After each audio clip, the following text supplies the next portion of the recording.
From iPhones and iPads to Macs, Apple Watches, and AirPods, Apple's products are a daily necessity for millions, and the numbers prove it. The company generated more than $394 billion in revenue in 2022 alone. But how were they able to achieve such staggering success? Beyond the Ticker charts its path to becoming a tech giant. Steve Jobs and Steve Wozniak founded Apple in Los Altos, California in 1976. That same year, Wozniak built the company's first product, the Apple I.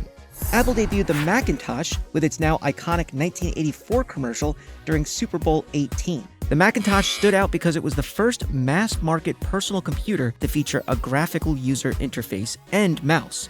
Jobs left Apple after his famous falling out with CEO John Sculley in 1985 and subsequently founded the next computer company.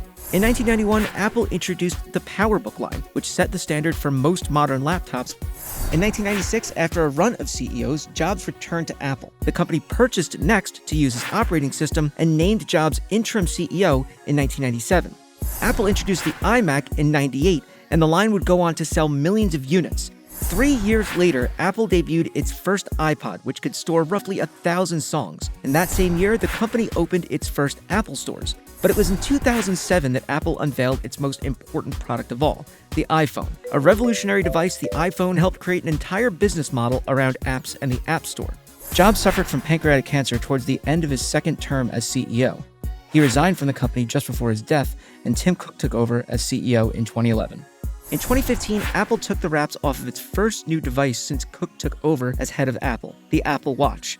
Just 7 years later, Apple became the world's first publicly traded company to reach a market cap of $3 trillion. And in June 2023, the company unveiled its most ambitious product yet, the Vision Pro. A mixed reality headset, the Vision Pro is scheduled to launch in early 2024.